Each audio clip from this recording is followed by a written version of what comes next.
Christian parenting.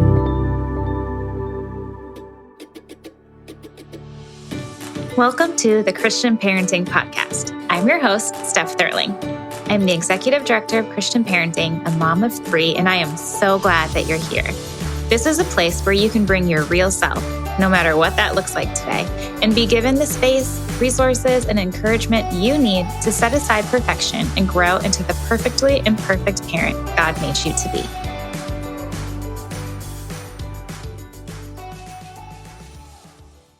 Hey everyone, I am so glad that you are here today.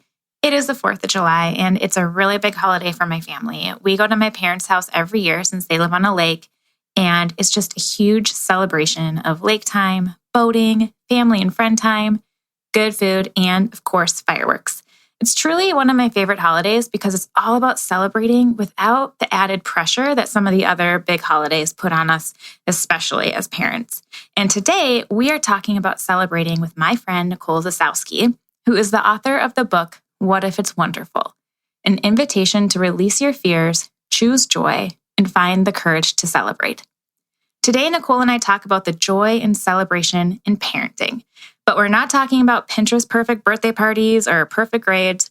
We are talking about celebration as a discipline and how we can find a true, lasting joy in everyday moments with our kids. I'm so excited for you guys to listen. Enjoy. Hey, Nicole, I am super glad that you are joining us on the Christian Parenting Podcast. Oh, it's my honor. I'm so excited. So, all my listeners, the fun fact about Nicole and my relationship is that we actually graduated from Pepperdine University the same year, both as psychology majors. And then we went straight from there to Fuller Theological Seminary.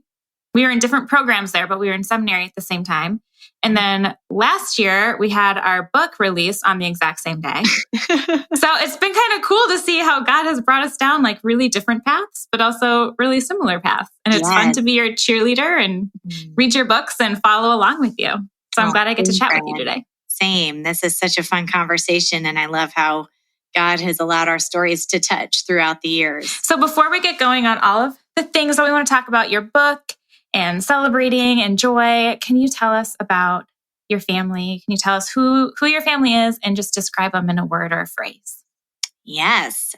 So I am married to my husband, Jimmy, who was my college sweetheart. Which I also married my college sweetheart. And our oldest will be 7 in February, James. And our middle, also a boy, is Charlie, and he just turned 3. And my daughter, Annie, will be 2 in February. And there's some family members not pictured. A huge part of our story is that we have a diagnosis that makes it more likely for me to lose a baby to miscarriage when we get pregnant. So we also have 5, some people refer to them as angel babies, but 5 babies in heaven that we lost to miscarriage. But that's our family. Yeah. Yeah. So we both have 2 boys and a girl. Yes. I was thinking of that similarity as well. Yeah. And a word or a phrase. I struggle with this one because there's so many fun things, fun words that come to mind. I know it's a hard question, so I kind of like it. But the one that initially came to mind keeps coming back to me is sentimental. My family loves traditions, and we have a lot of rhythms in our everyday life that we find a lot of meaning in.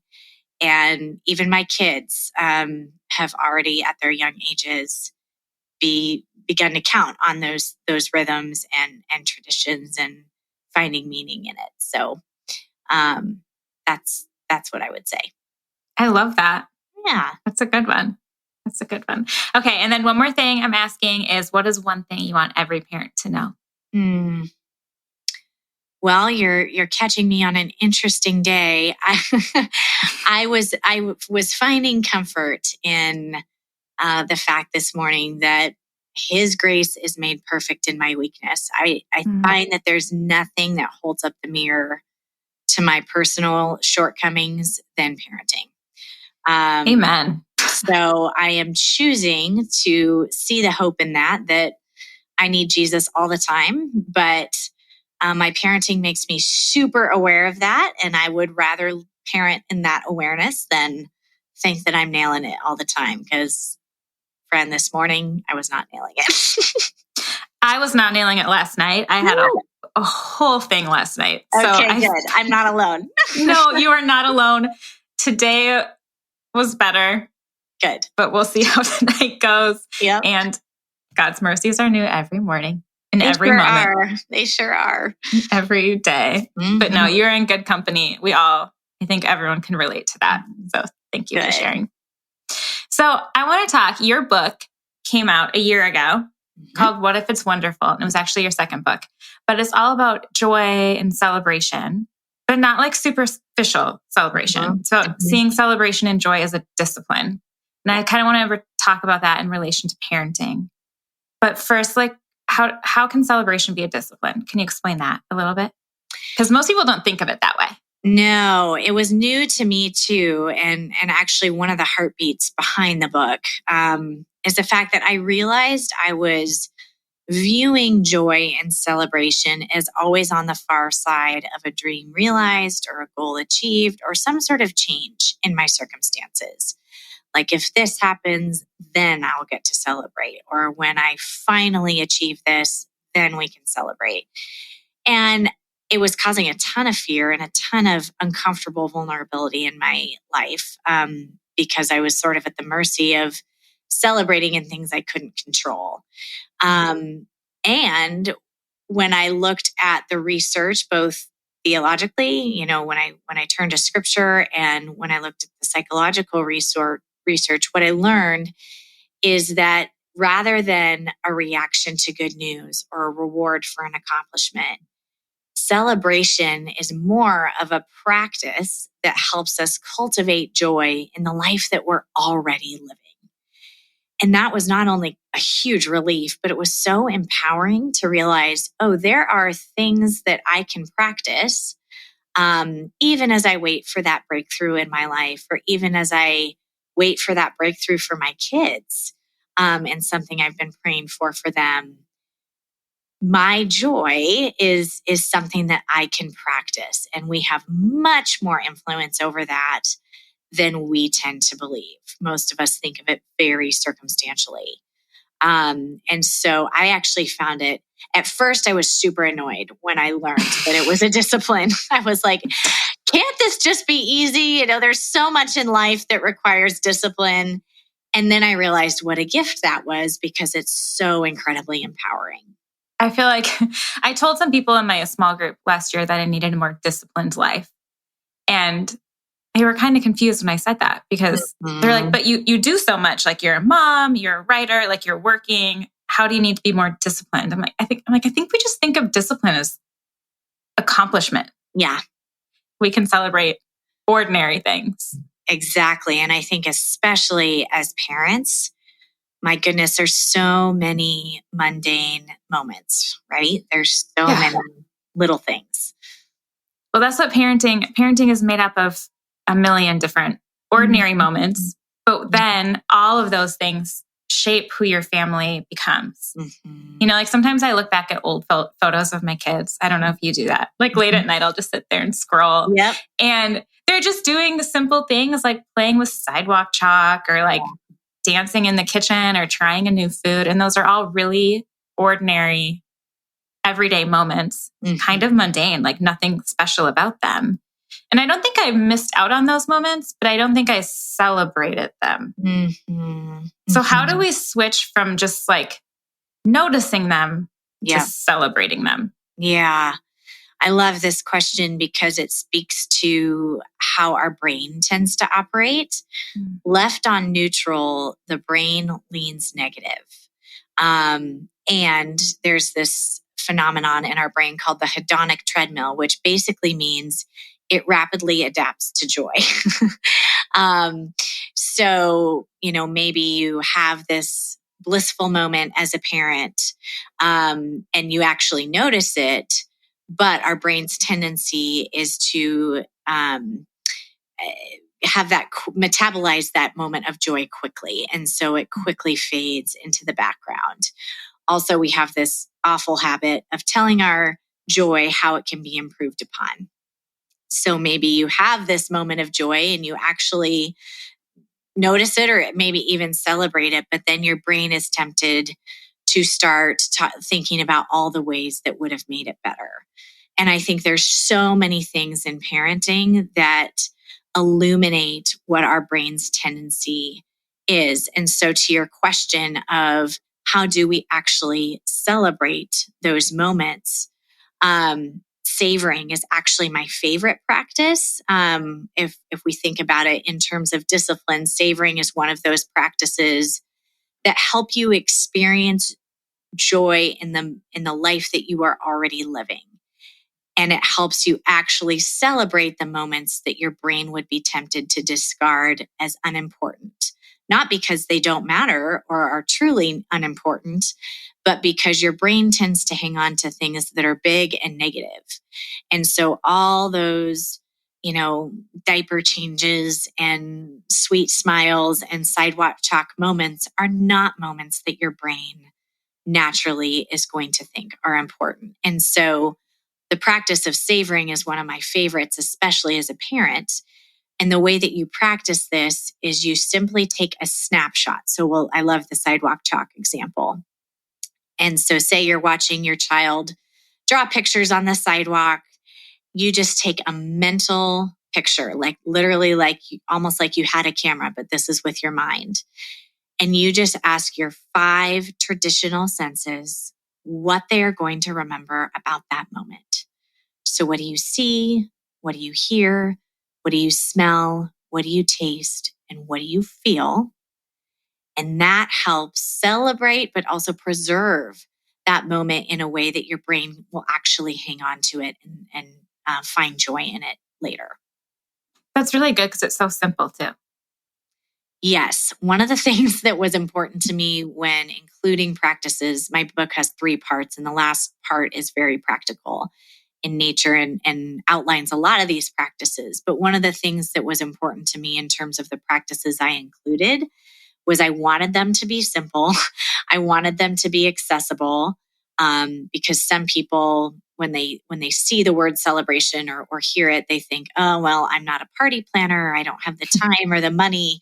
I don't have that kind of skill set. And that's truly not what celebration is about. Celebration is a discipline that's actually available to all of us. And so I wanted these practices to feel really accessible, especially for busy parents like you and I both are. Yeah, absolutely. Is there another example that you can share with us? We just finished Thanksgiving. And so I've been thinking a lot more about that one in particular. And I used to use gratitude and Thanksgiving interchangeably. And there's a distinct important difference between the two. Gratitude is noticing and naming what is good. And it does increase our joy. The research is clear about this. So we're scanning the environment for what is good, and then we're putting structure around it in a way that our brain can hang on to it by actually putting a name to it. What we don't often talk about is that Thanksgiving is the expression of the gratitude that we feel. So when you feel grateful for, say, a certain family member in a particular moment, feeling grateful will increase your joy, especially if you write it down in a gratitude journal or have some way of capturing that. But actually speaking that gratitude to the person through Thanksgiving, like, I am so thankful for this particular aspect of your personality. It makes such a difference in my day when you and I get to interact around that. The research is clear that doubles the joy that we would have experienced had we simply felt grateful in our hearts. When we actually turn up the heat on that moment and look that person in the eye and say it to them. I live just outside New York City, so there's all these signs on the subway that say if you see something, say something, which has a more ominous meaning in New York City. But I've adopted that phrase for this practice of Thanksgiving. If I think it or if I feel it, I need to look for an opportunity to say it. And sometimes that looks like thanking God in my prayers, or sometimes that looks like actually expressing my Thanksgiving to another person. And it's such an easy way to double the joy that we would have experienced otherwise. I think that's such a good reminder for parents too, that those words of affirmation are super important Huge. for developing a relationship with your child. And I always talk about how I think we so often as parents reserve some of those really intentional eye moments, like looking each other in the eye for like discipline or correction. Yep. Which is also good. But we have the opportunity to speak life over our kids. Yeah. And really give thanks for them for everything we see. And that's so powerful for not only them, but for you too, as a parent. Yes, absolutely. Amazing. I also think that when we're talking about our kids, it's so easy to celebrate or praise or give them affirmation for the things that they're doing instead of who they are or how God made them to be. Like I find myself as my kids get older and we do more homework and have tests and more baseball tournaments, it's so easy to praise my kids and celebrate their accomplishments. But it's a lot harder to be intentional about celebrating who they are. As a working mom, 2 of my goals for the new year are to take better care of myself and simplify. And one of the ways I'm doing that is with HelloFresh. There's a reason HelloFresh is America's #1 meal kit. They make it so simple. All I have to do is pick my meals and my delivery date, and all of the pre-portioned ingredients and step-by-step instructions come right to my door. That means less hassle, less wasted food, and they have health-forward options like over 30 calorie-smart and protein-smart recipes each week. The recipe cards are easy to follow and they're full of pictures, so it makes cooking with my kids really fun too. And we all know that when they are involved in the cooking, they're more likely to eat it, so everyone wins. We have a great deal for you right now because I know that mornings can be crazy as a parent. I often find myself forgetting breakfast or grabbing something really fast. But you can go to hellofresh.com/CPPodcastFree and use the code CPPodcastFree for free breakfast for life. That's 1 breakfast item per box while the subscription is active. That's free breakfast for life at hellofresh.com/CPPodcastFree with the code CPPodcastFree.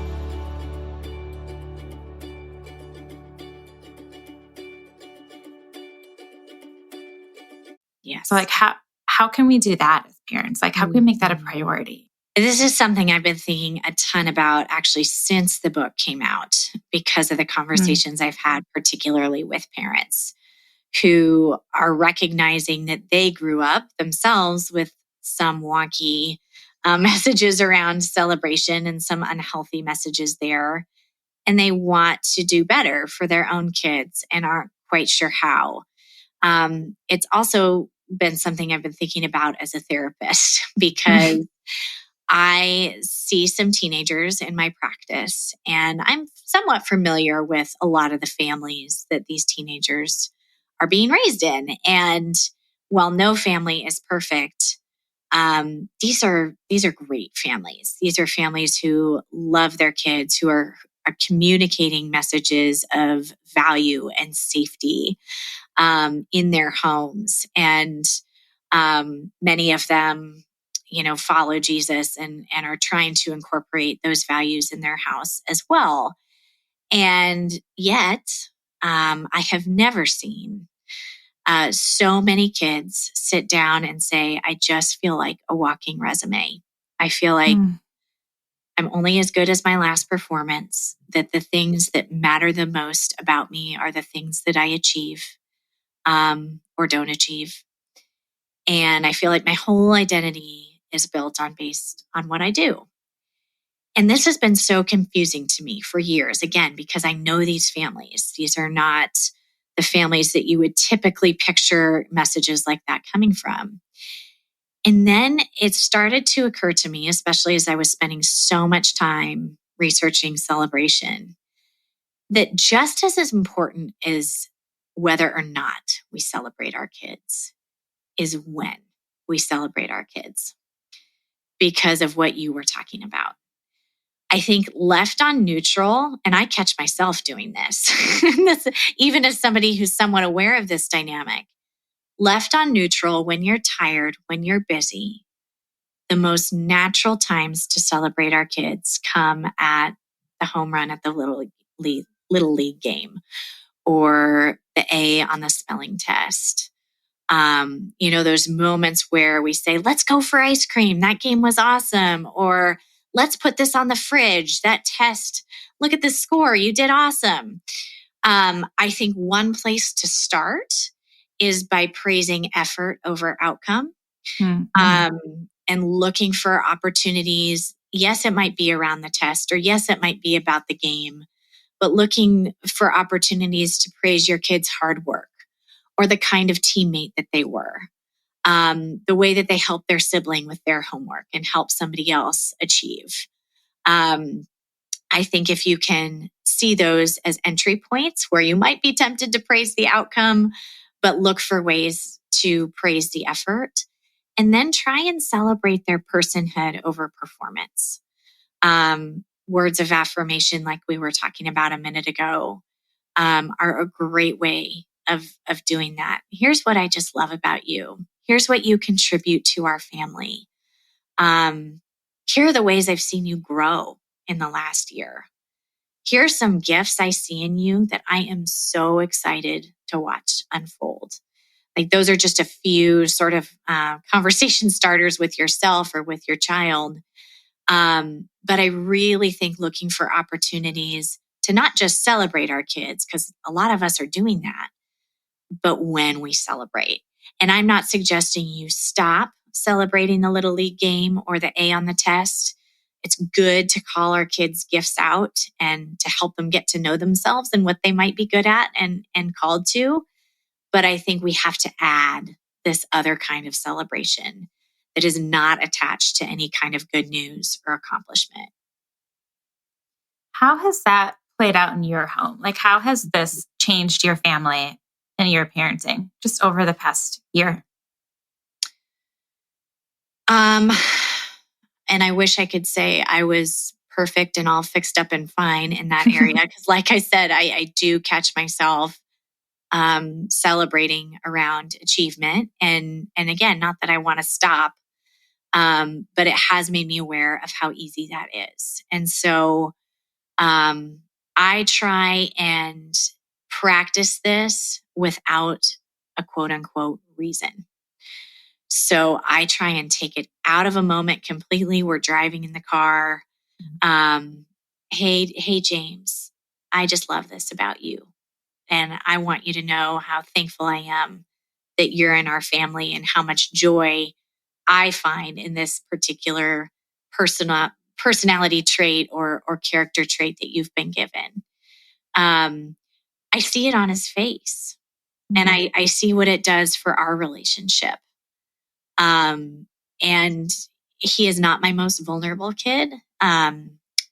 Charlie, my 3-year-old, is very vulnerable with both his fierce and loving feelings, but James is not, and that's a growth area for him. But when I am vulnerable with him and sharing what I see in him, there's vulnerability in receiving that for him. But I can tell it's really powerful for him to know that he's loved for who he is and not what he does. I love that you're pointed out that you're trying to do it away from like in a different context. Because I think I find myself, I am trying to be mindful of talking to my kids about their hard work. But I find that it's really easy to still tie that to the test. Yep. Like, oh, you studied so hard on this. Like, I'm so proud of you. Like, look at how your grade got better because of your hard work. It's like that's still tied to the same thing. Yeah, I think that's a great starting point. But if we can take it to a totally random moment where there's nothing going on, even, I love highlighting when my kids treat each other well or when they do something that was really loving. I think that's important because it celebrates character and personhood over performance. But even beyond that, just a moment where you're not necessarily responding to something that was done or said, but hey, you're with me and I want you to know this. I think what's really freeing about this whole concept is that you're talking about everyday moments with your kids and building on relationship and celebrating who God made them to be. And you're not talking about you're going to celebrate and make this special and build up your relationship because you're going to do this Pinterest perfect thing and you're going to make this holiday the best. And that's what all these joyful moments in your family are going to be about. Like there's freedom in knowing that our joy isn't tied to a big thing, like a big event, a big, beautiful celebration. Our joy is tied to our everyday moments and the way we're intentional with our kids. I think that's just really beautiful. And I think really freeing for probably a lot of, especially moms, all parents, but especially moms who are listening right now. Yeah, it's freeing for me for sure. And, thinking about yesterday and getting our Christmas tree and how I wanted that to be this magical, enchanting experience. And historically, it has been a really great day for our family. It was not our best day yesterday. But because it's around the Christmas season, I had the opportunity to say, and this is why we celebrate Christmas, is because we get to receive the best gift ever, not because we are good, but because we are His and because of His love, not our own goodness, His goodness, not ours. And it was a great opportunity to celebrate that, to celebrate God's grace. And even in those moments where the best was not coming out of me or my kids, but that we got to celebrate what is always good and true when we are not. Yeah, we can do our best and we still make mistakes, but God fills in all the gaps in our parenting. Praise God. Yes.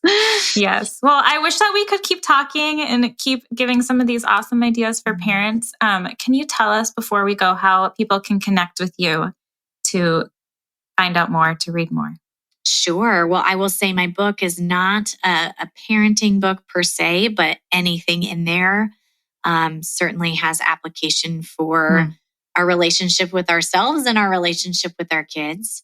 Absolutely. It's called What If It's Wonderful? And a lot of the practices of celebration have really changed the rhythm of my family and the way that we interact with each other. And you can buy that wherever you like to buy books. Certainly it's on Amazon or your local bookstore can get it for you.